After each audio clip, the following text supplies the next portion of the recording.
Good morning. It's Friday, February 10th. I am watching you from Bothell, Washington, just outside of Seattle, and welcome to Facebook Live with Bodywise Bodywork. My name is Dawn Spiegelberg. You can find Bodywise on the internet at bodywisebodywork.com. You can find our social media handle at bodywisebody. And fun, we are airing a radio show. Let's see, it was supposed to be last Tuesday. If you weren't able to make it, that's fine, because there were problems at the station, and it's now being aired Sunday at 4 p.m., Monday at 9 a.m., and February 21st at 12:30 p.m. So feel free to listen in then. Thanks so much for joining me. Today is the day after my mother's birthday. She turns the double digits yesterday, 77. Happy birthday to Shirley Hurd. I was super excited because we sent her a gift, just a little something, not a big deal, and she sent me an email stating that she would be participating in her tradition every year, and the gift that we got her fits right into her tradition, so we were super excited that what we were thinking and what she wanted to do fit perfectly. This week we are talking about the February's month theme of love. Hey Voice, thanks for joining me today. You can probably hear me that I'm still recovering from a little bit of cough and congestion, and that's because I went swimming with my kids, and that swimming brought up some memories from when I was a young kid and sick after swimming. So I've been going through reliving those experiences and coming to terms with the kinds of things that happened to me when I was a child that made it super difficult in my life, and I actually didn't get it. So as a child, I was the kind of person who could hear what someone was saying, but it didn't match the feelings that they were feeling, and that was super confusing for me, because the feelings that they were feeling, I thought were their feelings about me. And I've come to realize, actually, it's not true. The way people feel is often not a reflection of the person that they're with, more often than not, actually. And so because I misunderstood that as a child, I spent a lot of time trying to prevent myself from hearing and being with people who made me uncomfortable because of the things that I thought they felt about me. And so I spent a lot of time, actually, I ended up being sick a lot.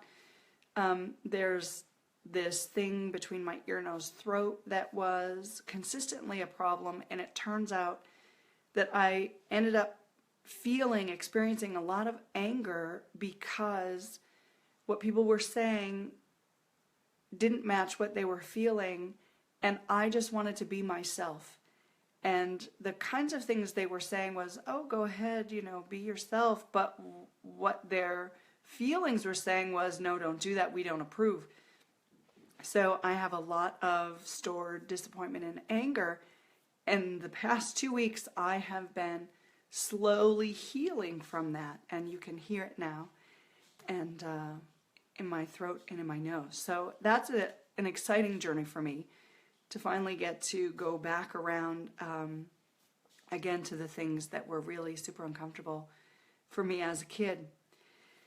And the key that I found that makes it all different and that heals everything is the theme for this month, which happens to be love. And I've seen some of the Facebook posts out there about people who find this month super uncomfortable for them.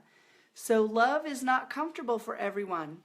And all the hearts and the constant input of the theme of love and showing love and being with someone that you love is super difficult for people. And if it's difficult, that makes me believe that it may be unfamiliar to you. And if it's difficult for you, I'm sorry. I feel like I may understand it. However, I'm sure I may not understand completely what you're going through.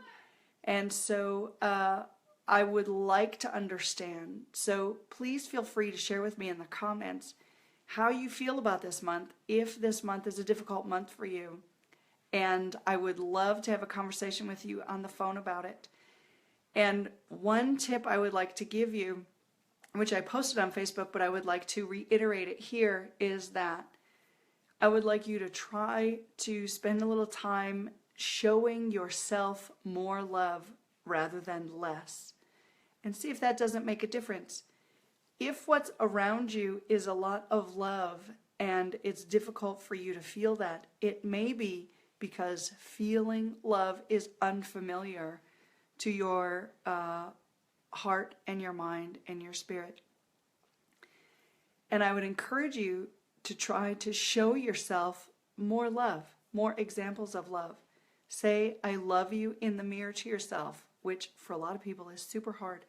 I've been encouraging my clients to do that for a little while now. And I found the practice to be incredible. It's changed a lot of my understanding about myself.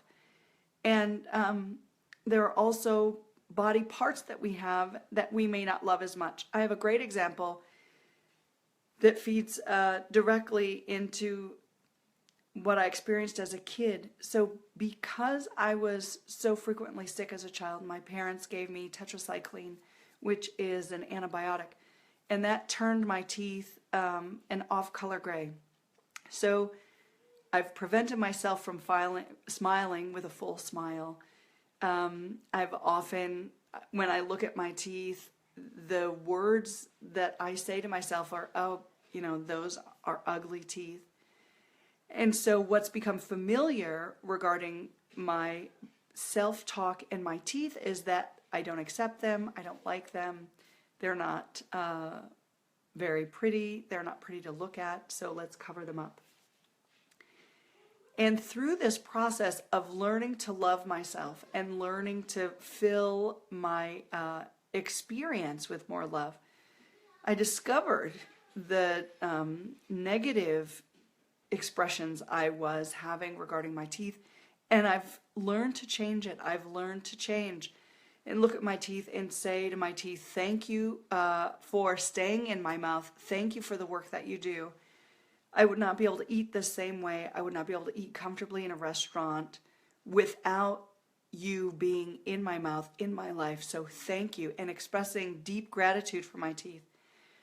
And believe it or not, I'd like to share with you some of the changes I've experienced with my teeth. One is that it's much easier to floss between them. So my teeth used to be super tight together. That's a sign of stress. My teeth are now much more comfortably spaced. They're not becoming misaligned at the rate that they used to. So my teeth had been shifting and shifting pretty dramatically, and that shifting has stalled itself, and actually it's beginning to reverse. So my teeth are becoming straighter. Isn't that remarkable? I have less tooth decay since I've been telling my teeth I love them, right? I mean, it sounds ridiculous, it sounds crazy, but the truth is, now that I express more positive emotions for my teeth are actually doing a better job for me, and my ability to care for them and the kinds of things that they need have changed dramatically. It's really incredible. So what I encourage you to do is embrace this month of February as the month of love and learn to love yourself. Learn to make the idea of love familiar to you, familiar to your body, familiar to your heart, familiar to your mind, familiar to your spirit. I would like to share with you something from Greg Braden's website. I have been studying heart coherence. I will be completing my certification just in a few weeks. I'm super excited to share with you the effects and the benefits of love in your life and how it directly affects what your body experiences.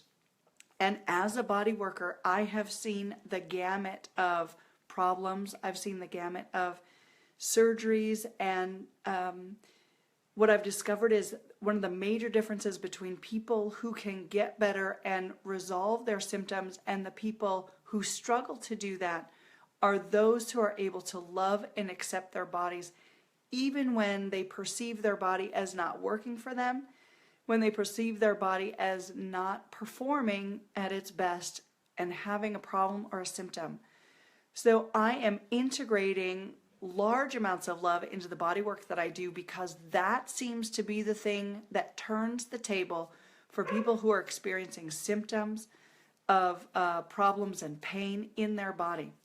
So this, from Greg Braden, he writes about the resilience of the heart. Resilience is the capacity to withstand pressures and problems from the outside world and move forward and stay positive. So he talks about the single eye of the heart. I'm going to quote this. The single eye of the heart is the state of harmony that we create for ourselves in our heart-brain coherence. It accesses what's true for us in the moment of a given situation, rather than thinking through a list of pros and cons or weighing out the probability that an experience of the past will repeat itself in the present. Our heart intelligence knows instantly what's true for us this moment. That application is true because there is a movement now that's shifting away from all the external things that we experience as being the true reality of what's happening. And it's shifting into the fact that we, from our inside, from inside us, create the reality that we see around us. We are only 18 inches away from the next step of higher human evolution. That 18 inches is the distance between our brain and our heart. Science says that the mind is rational and logical and the most important organ, and we are now actually moving away from that. We're coming back around full circle and realizing that the heart has 1,000 more neural activity, electrical activity than the brain. The heart has 5,000 times more magnetic resonance that the brain can have, and the heart is truly an intelligent organ. It's the first organ that we develop as embryos, and it happens to have its own brain and its own intelligence. So what's incredible is that when we integrate our hearts into the way that we live, and February is a great month to do that, a lot of changes happen. Our perspective on life living changes, and our bodies go through physical changes that is just incredible. That's a wrap up for today. If you would like some help with changing your understanding and your love for your body, please contact me. I would love to speak with you for 20 minutes. My gift to you, if you are struggling with Heart Month and actually all of the love around you is not familiar and tends to be foreign, and you would like some help navigating through that, I would love to speak with you about that as well. Let's increase your heart coherence. I have great tools and tips to help you do that. And until next Wednesday, we are switching from Tuesdays to Wednesdays. Wednesday at 9:30, we will be live again on Facebook for Wednesday Wisdom. Please have a great weekend and think head-wise, feel heart-wise, and move body-wise. Thanks for joining me, and I'll see you next Wednesday at 9:30.